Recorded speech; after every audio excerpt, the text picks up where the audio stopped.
Hey, we don't take this time. We thank you for sticking around. We really do. I know it's a chance to beat people to lunch, but we've highlighted our different foreign mission partners during communion each week this month. But we want to give and it's just a little bit more time.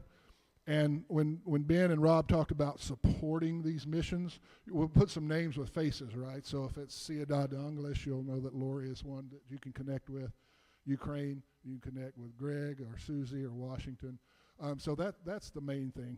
We're going to have to move really quickly. We don't want to keep you all afternoon.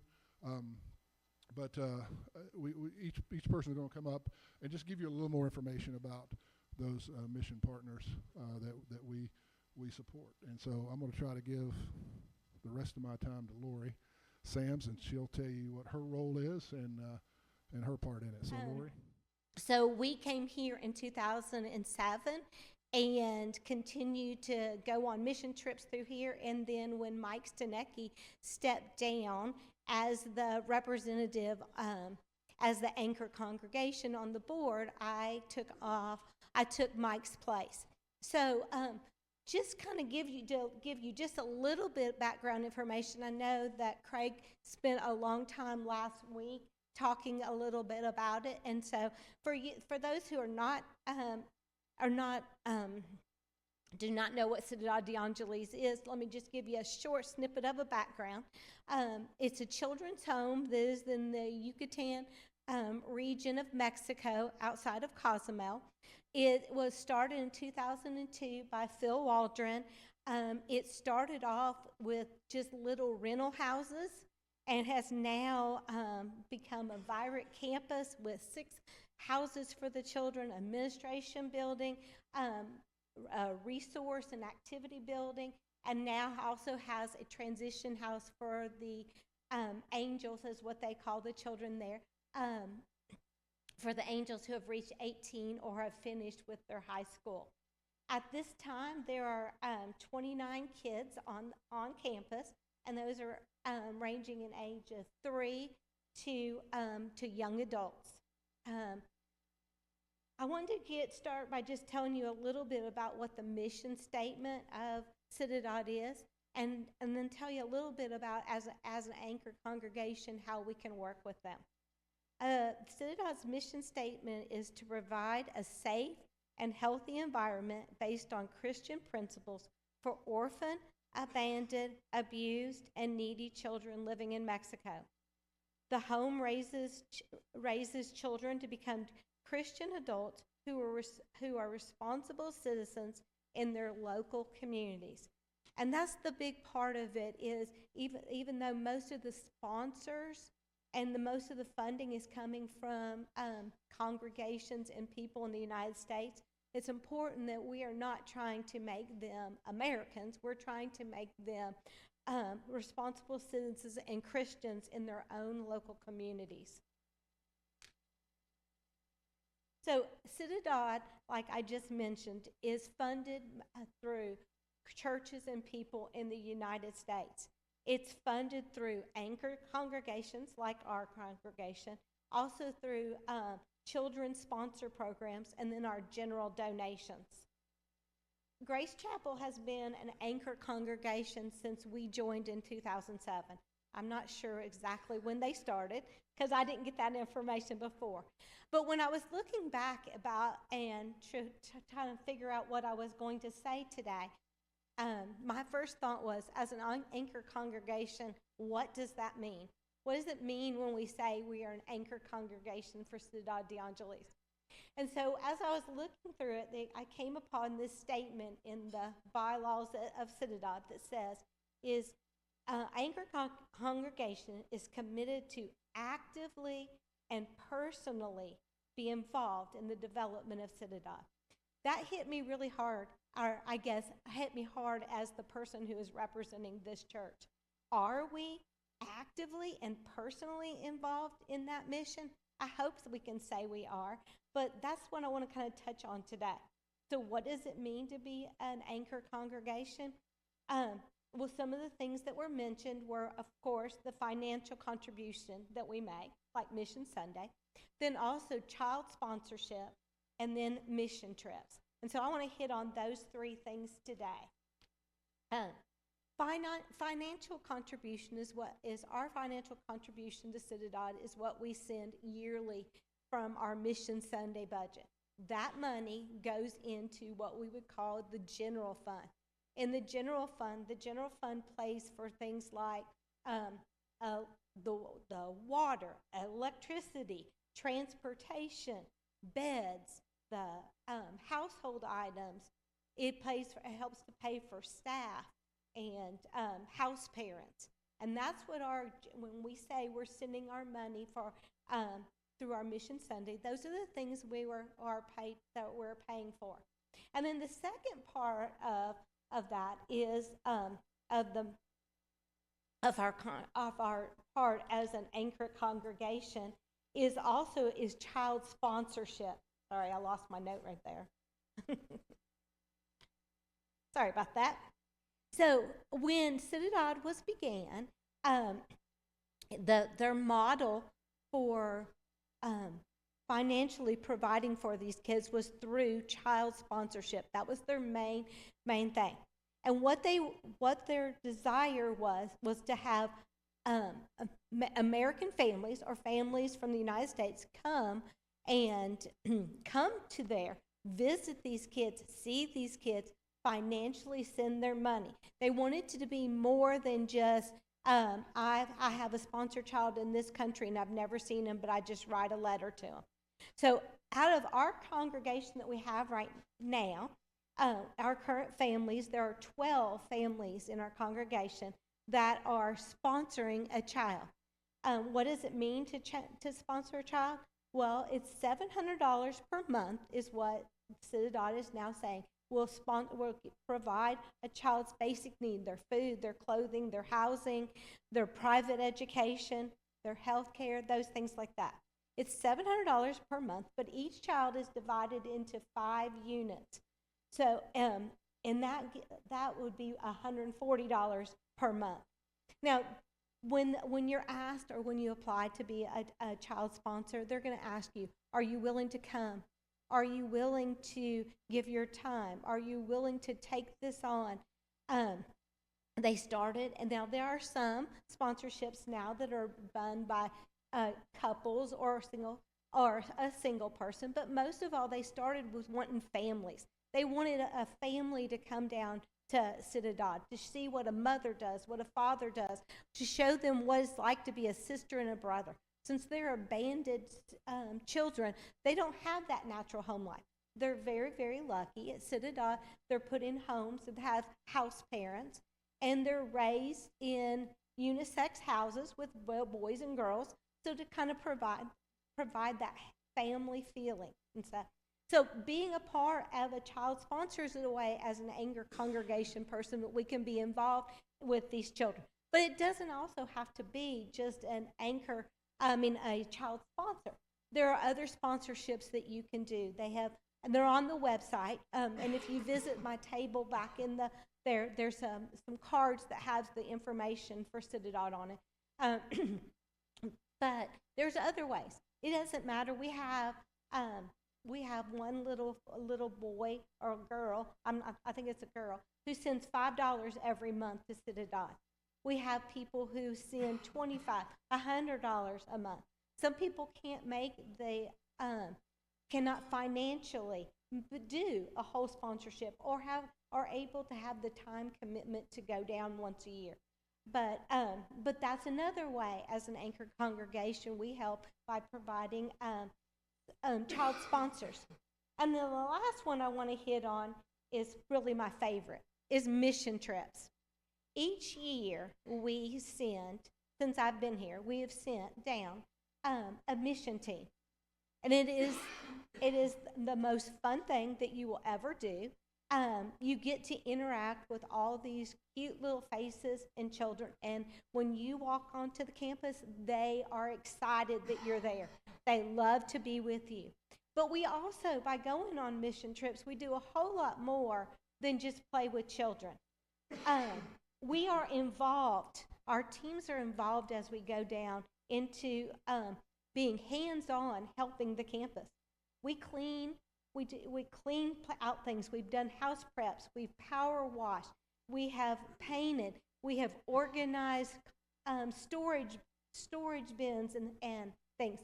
Anything that the campus could use and need, that's what part of ours is, to help those staff on the campus. Another way we support the staff, we go down, we want to be with those house parents. We want to help those house parents. We want to encourage them. We want to spend time with them and show them how much we appreciate what they're doing. We also, each year when our group goes down, we give the house parents a night off.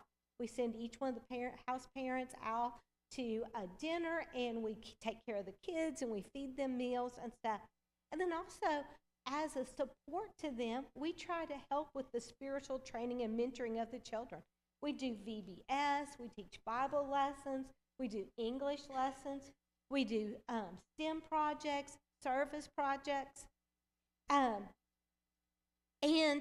I've been asked many times about what is the right age to go on a mission trip. There's not a right age. There's not a right age to take your family and to go. It doesn't matter what age you are. I can say, for me and my family, we started in 2005 when our son, Tyler, just finished 5th grade, and our daughter, Victoria, had just finished 7th. And it was the best thing that our family has ever done, because we were able to pass on that gift of service. But is Citadod working? Is it helping the children there? I just want to hit on a few success stories, and I want to show you a quick video, okay? So through this thing, we have raised children now that have over 6 have graduated from college. We have ones in housing and hospitality. We have an accountant that works out there. We have somebody who graduated into pre-law. Our campus minister is Raphael, and he has come back to serve.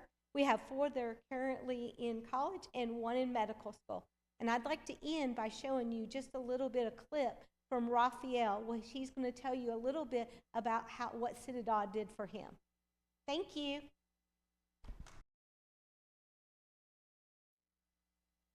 As you've probably heard, Grace Chapel is sponsoring a church plant in Chernihiv, Ukraine.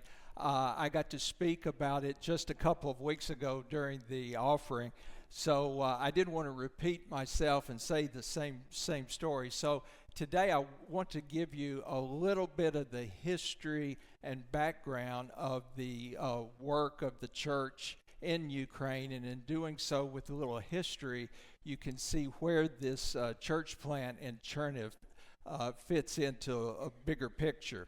So a few dates in history, but I hope you'll find it interesting and see how God has fit this all together. After the Berlin Wall fell in late 1989, the Gospel Advocate sponsored a large-scale missionary effort in Ukraine, and that project started in 1994. It was focused in the city of Donetsk. Donetsk is in the far eastern side of Ukraine. It's very close to the Russian border. But in that 10-day campaign that the Gospel Advocate put on, 2,000 people were baptized. And many ministers from Churches of Christ stayed over, and they continued to plant new churches in the Ukraine, primarily in the central and the southeastern parts of that country. As a part of that effort, a minister in Virginia by the name of Tommy South and his team planted congregations in Rivne and Zhytomyr, which are 2 mid-sized cities in the country. Tommy also became involved with the Ukrainian Bible Institute, which is a Bible and ministry training school. It was located in Donetsk, and the purpose was to train up men and women to become leaders in all of these new churches that were being built, so that, of course, over time, the Ukrainians would be able to lead their own congregations. In 1997, the American missionaries running UBI approached Sunset School of Preaching, and they asked them to take over the program and the curriculum, which they did. And again, the UBI was in Donetsk, and the students would come there and they would take up residency for their studies for 2 or 3 years. When Donetsk was invaded by Russia in 2014, unfortunately, people were losing their homes. People lost most of their belongings. They had to flee to the western parts of the country, and UBI had to do that as well. UBI moved from Donetsk to the capital city of Kyiv, and that's where it was reestablished and is located today. But the Ukrainians saw this as a message from God that we're not just to focus on that one side of the country, but now they were taking the gospel message to the rest of Ukraine, even over to the western side, away from Russia, and that was a result of that migration. The current conflict with Russia that began in 2022 is really an extension of that conflict in the Donetsk region, but it's gone on much longer and with much greater consequences. The migration this time, the Ukrainians have moved not only farther away from Russia into western Ukraine, but now they have, many of them become refugees to other countries. So they are now throughout Western Europe because of the war. But the good side of it is that the gospel message is continuing to be spread. New congregations have been started in cities like Warsaw, Poland, where there had been no church before.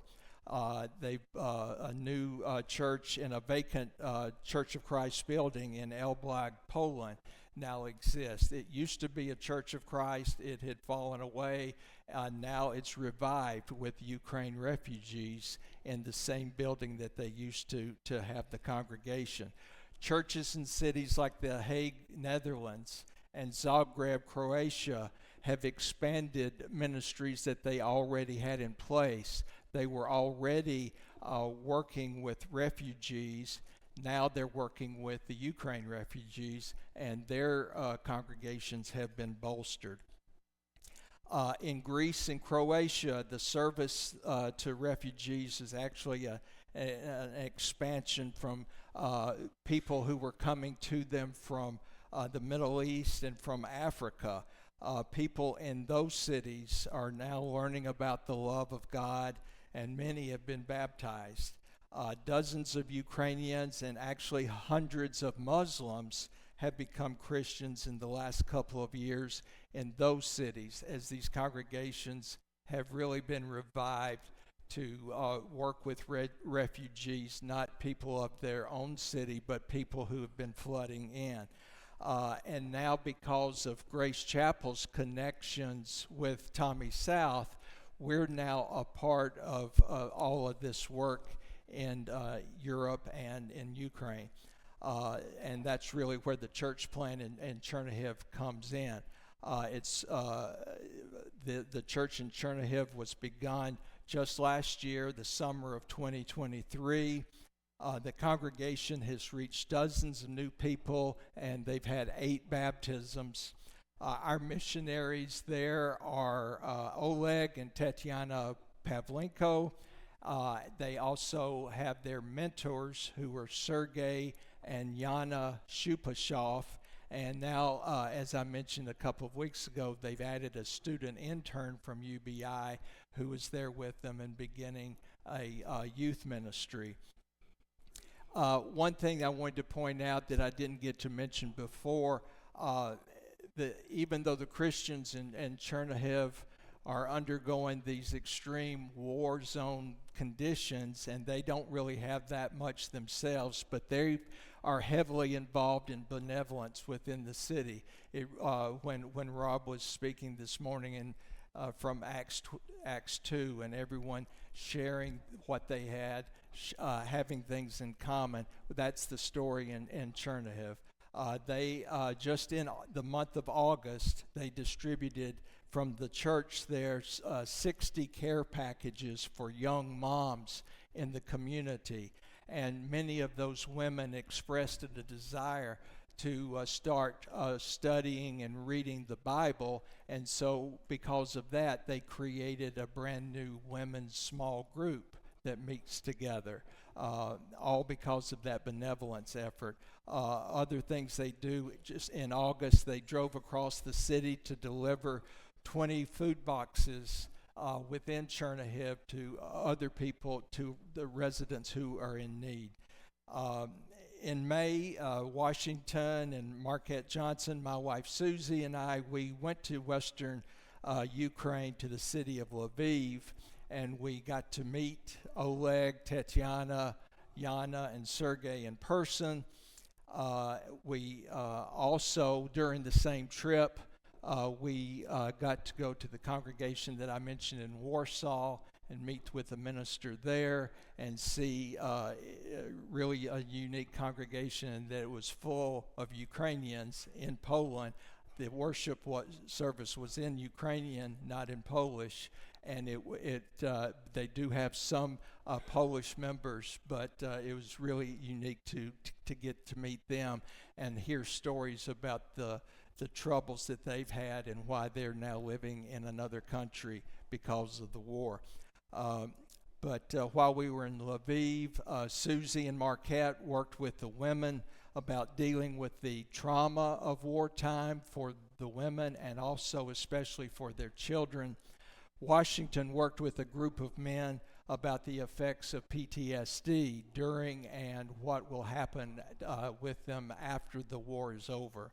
So we had very good classes with them, and we got to give a message from Grace Chapel of our admiration for them under such circumstances. So we're really excited about what's going on in Ukraine, what the Lord is doing there. Grace Chapel is the only church that sponsors the congregation in Chernihiv, and that comes from your Mission Sunday contributions. But I hope you can see that this church plant that was begun last year, it's not just a short-term reaction to the war that's going on, but really this is the continuation of a long effort that has been in place in Ukraine, and now Grace Chapel is a part of it in Chernihiv. And we just thank you so much for your prayers and your financial support today. And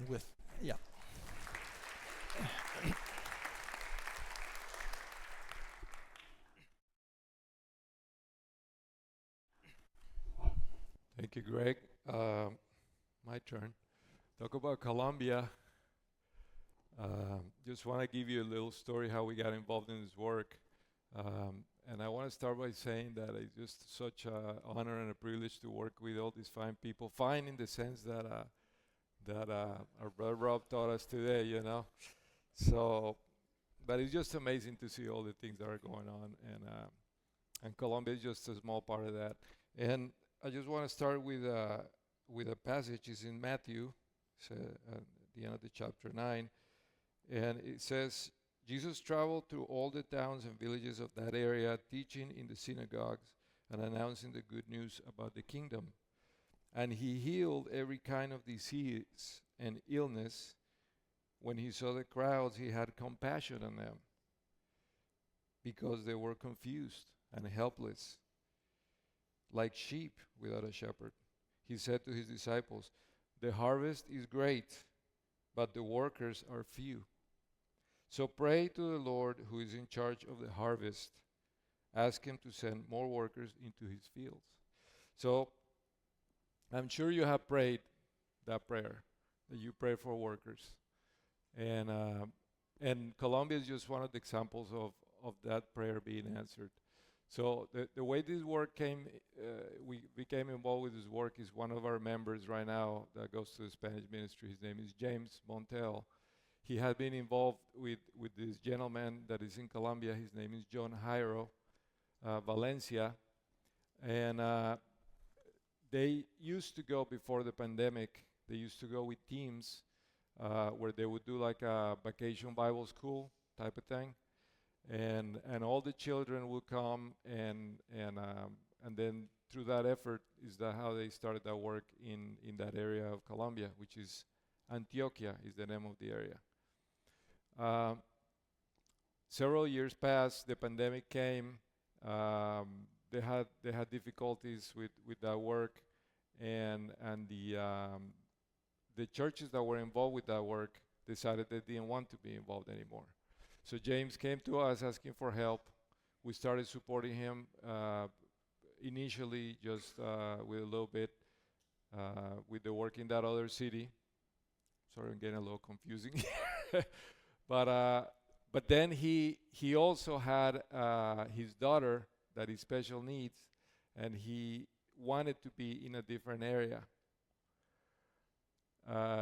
This is an area closer to a bigger city, and it's called Carmen del Viboral.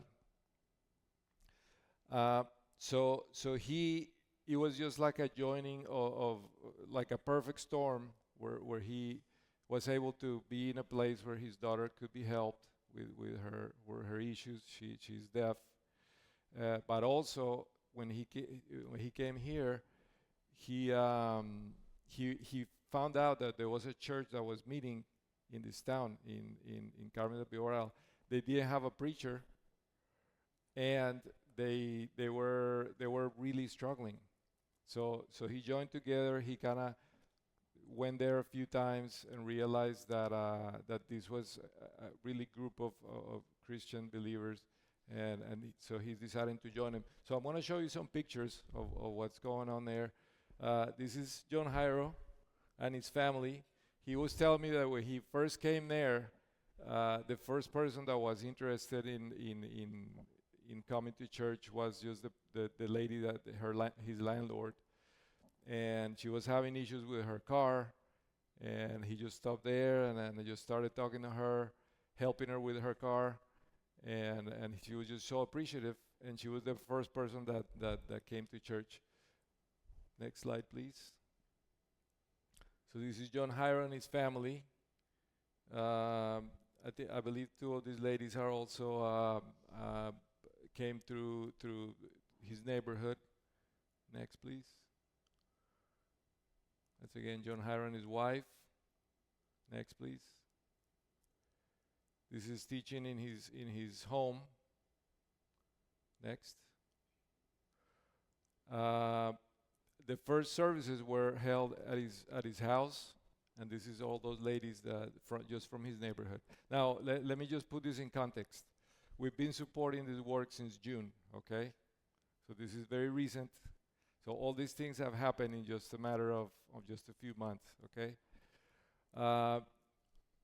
Next, please. Okay, next. Next again. So this is the group meeting in the house of one of the members, okay? So it's about 14 people, and the elderly gentleman is the one that he was in charge, and he's not a preacher. What they did is they would gather funds and bring a preacher from far away, and that's how they got somebody to come. Next. That's still in that gentleman's house. Next. Some kids there. Lots of pencils. This is the new place that they just acquired, okay? It's more of a communal space. As you can see, it's almost full already. And one thing that excites me a lot about John Jairo is that he was involved with the work in Venezuela. It was a very evangelistic church that had probably like 700 members, one of the largest churches in Venezuela, and he was part of that work. So he's somebody that knows how to do it. And so I'm just very, very excited about the future of this work. I am super happy that we are involved in that.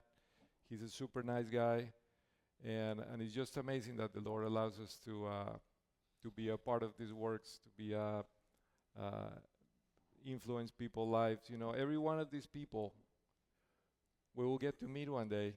You know, we'll spend eternity with these people. So these are our brothers and sisters, and that's just God's plan. So it's amazing. The very first week of Mission Sunday, I mentioned our former lead minister here, and he actually was the first full-time minister. He had this calling and felt a calling after the tidal wave hit back several years back in India and that region, and he felt called to do something about the orphans. And I invited him to come up. He's out of town. I mean, I wanted you to hear from him. So he put together a great video that I want to be sure you all see. After that, I'm going to give just a few minutes on Kairos, and then we'll let you go. Again, we're going to run over. If you can stick around, please do. If you have to go, we completely understand. But this video is fantastic. It explains a lot about the history of the work that we have supported for a very long time in India and Nepal.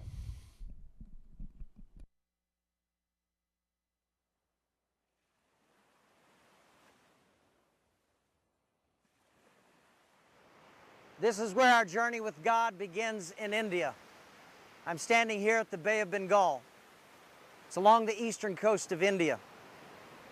2004, it was Christmas in the United States, the day after Christmas here in India, when that horrible tsunami hit this entire region and many of the beaches along the Indian Ocean, all around this whole area of Asia. 250,000 people died in that worst recorded natural disaster. And many people were asking, how can God allow this to happen? Many people were asking, how can God bring anything good out of this? And yet God, He told us that if we'll put our faith and our trust in Him, that He can take even the worst tragedy and turn it into a triumph. That He can do more than we could ever ask or imagine if we'll put our faith in Him. And God has been faithful, and the journey began right here.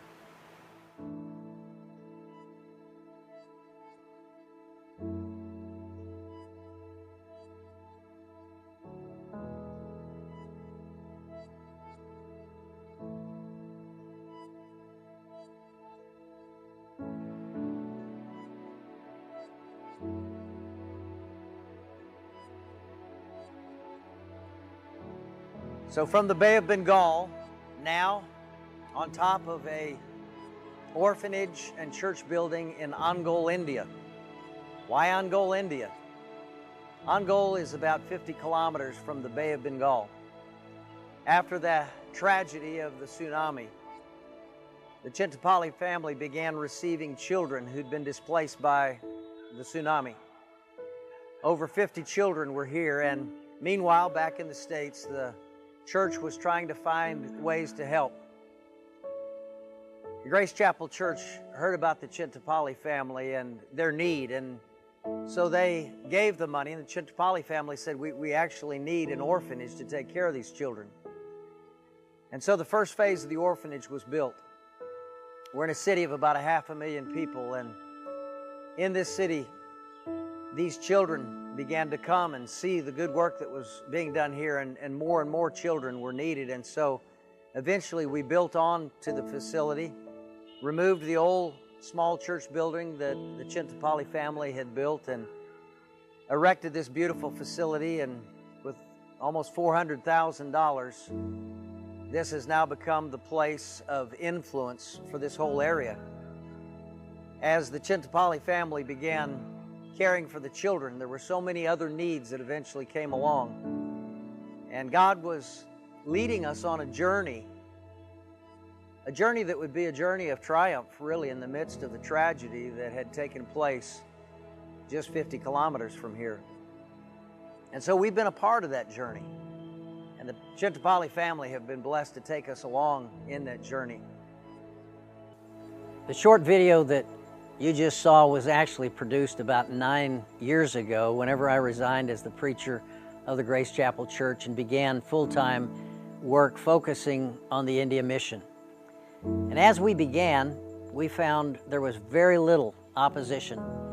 We went into villages, we'd set up tents and loudspeakers and lights, and we'd preach the gospel. And people would come to find out what was going on, and as they came, they learned about Jesus.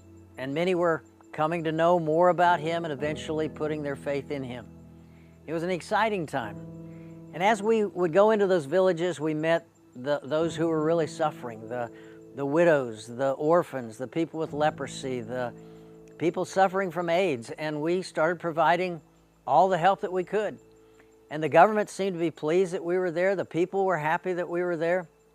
And as we went, we realized we need to teach more who can go and teach. And so we started a Bible school, then a second Bible school, and then a third Bible school. And we graduated over 200 men who went and preach and teach and bring people to Christ. It was a real exciting time. And as we did that, we were planting churches. And as we planted churches, we built church buildings. And then as we built church buildings, we began supporting those preachers. And we drilled water wells, and people from the villages would come and get the water on the church property and learn about the living water. And it was a wonderful time, as literally over 2,000 people came to know Christ during that time. With great anticipation and excitement, I was now on my way to India to hopefully work with those Indian leaders to reproduce what God had been doing in Ongole and up and down the Bay of Bengal. All that area was now being told about Jesus Christ. Well, it's only a nation of 1.4 billion people, so we were trying to see how can we go beyond this place and do what God has already been doing in this place. Well, at about the same time that I decided to move into that work in a full-time way, Narendra Modi was nominated as the Prime Minister of India. He's just recently been re-elected for his third term. He is a very devout Hindu and has made it very plain and very clear that he wants India to be an all-Hindu nation. And so all of a sudden, the plans that we had seemed to just kind of fade away. And I remembered the verse over in Proverbs 16 and verse 9. It says, "We make our plans, but God directs our steps." And we were in that place and that time when we desperately needed God to direct our steps, because there were a lot of questions with this new opposition coming from the Indian government. Modi has now closed hundreds of Christian organizations, and his government has enacted the Foreign Contribution Act, which now requires all foreign funds to pass through an account in New Delhi, where those contributions are questioned and not allowed if being used for a Christian work. We were forced to close the Wings home as the government officials kept coming and questioning our children every week to see if they were being taught about Jesus. Funding the 3 Bible schools was no longer an option, and they also were eventually closed. When we now go to India, we are constantly questioned as to why we're there. We eventually realized that what had been such an easy mission for Christ was now being challenged by Satan himself, and Satan's mission to bring all this good work to a grinding halt. But as I said earlier, God is able to do immeasurably more than all we could ask or even imagine. And so He did. In frustration, we cried out to God for His plan. We prayed for new eyes to see how we could reach the lost and care for the hurting and the brokenhearted.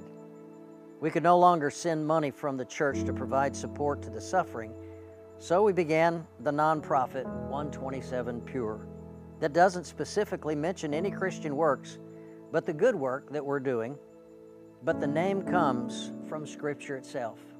You probably know the passage, James 1:27. It tells us that pure and undefiled religion is to care for orphans and widows in their distress. Our original plans seemed great, but nothing like what God had in mind. God gave us what we call the India Mission 3S approach. The first S is for service. We've not only continued our service to the hurting and the suffering, but we also increased our support during the Modi opposition. The children from the Wings home were sent back to the villages where they had lived. Those villages have churches that need to learn to care for these children. That's God's plan. They were placed in Christian homes or extended family homes where we provide for them every month. We can now have a Christian influence on these families that we couldn't earlier. Instead of caring for only 100 children, and that was the most we could have in the home at one time, instead of just 100 in the Wings home, we now have over 200 children being cared for every month while the local preachers monitor their needs and their progress. Well, COVID came along, and COVID seemed to be another one of those tragedies, but as always, God turned it into great triumph. We sent over $300,000 in medical and food relief during that time. Many great stories of how people, so grateful, wanted to know why we, as Americans, would travel 9,000 miles to provide relief for them.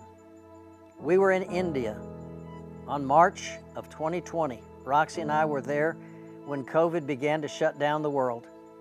We left India as the international airports were being closed. Instead of going home, which was strongly advised by our daughter Corey, we went to Nepal to explore the possibility of taking our India leaders there for a discipleship training. Concerned that our India visas would eventually not be renewed, we wanted another country where we could go and meet with our leaders and give training and plans made with them. Little did we know that God had plans for us to expand our mission to Nepal. More on that in this next S. So the first S is service. The second S is for spiritual. God was not abandoning the spiritual. He was just changing our approach. Instead of going to India to preach the gospel, God was telling us to let them preach and for us to teach. We can teach behind closed doors, in secrecy, but not in public. Instead of focusing on how many we are converting, we began focusing on what God told us to focus on, making disciples.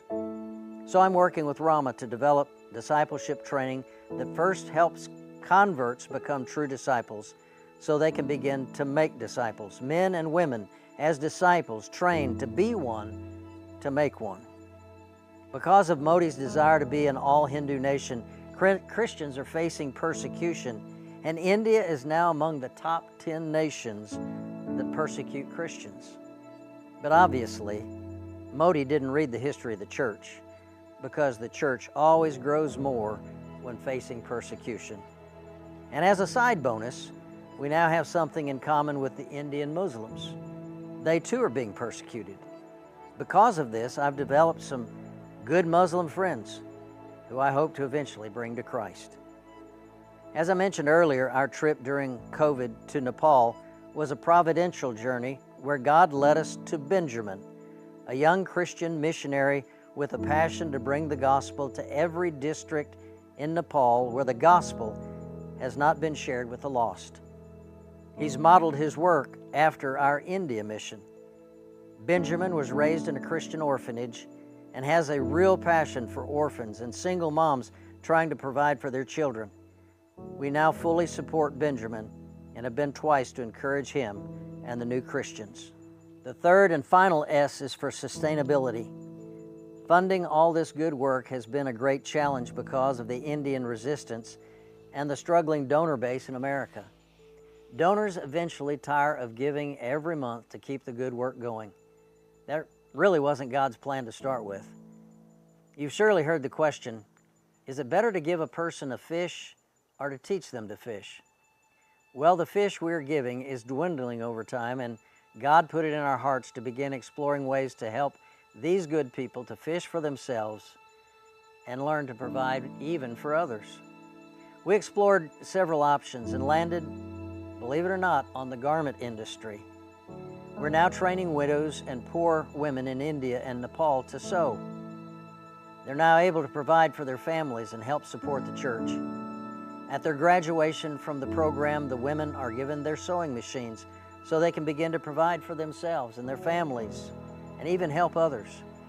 We're now beginning our 6th class in India and our 3rd class in Nepal.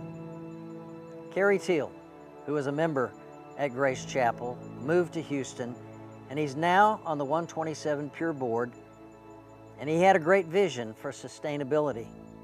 He started and operated several companies in his career, and now he's retired, and he's using all that experience to help us to eventually own and operate a garment factory in India that could eventually employ some of our own women. At the recording of this video, we are making an offer on a factory that currently employs over 250 workers who produce pants imported to America. The story behind this journey is too long to share, but it's an amazing testimony to God's providential plan as He guides our footsteps forward. Well, I could go on for hours, but if we're patient and we put our faith and our trust in God, He will bring us through those difficult moments when we feel like there is no hope. I think about those early disciples when they were watching Jesus being carried off for those mock trials, and when He was going through all that and being beaten and ridiculed and then nailed to a cross, and the humiliation, the shame, and I can't imagine them singing our old favorite song, Victory in Jesus. They'd say that there is no victory. The victory's gone, it's lost. But instead, can you imagine after the resurrection, after they saw Jesus, after the tragedy was turned into a triumph? Can't you imagine them singing victory in Jesus like we've never heard it before? You see, that's the difference. When you put your faith and your trust in God, He can take the worst tragedy, turn it into a great triumph. And we sing that victory. It's only in Him that we can enjoy it. As a side note, let me just say, as you consider your contributions, Roxy and I are supported by the West Houston Church that I helped start in Houston now over 40 years ago, by them and by a close friend. And so your contributions that will go to India and Nepal will go all to supporting that work that God is doing in a great and marvelous way because of people like you.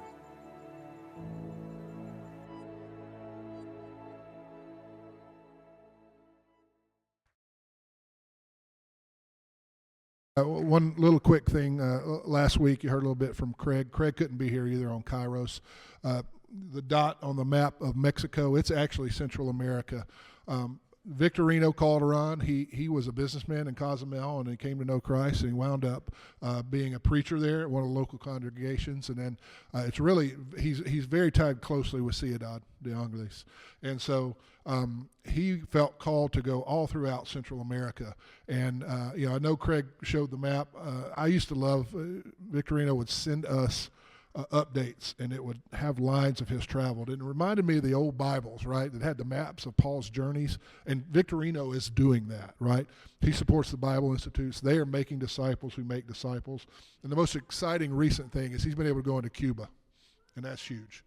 That's really huge. So thank you for hanging with me a little bit, about 10 minutes over, and thank you for everybody. I hope you put names with faces, and if you want to connect with one of the mission partners, now you kind of know where to go with that. So thank you all. God bless you. Have a great rest of your day and a great week. Thanks for sticking around.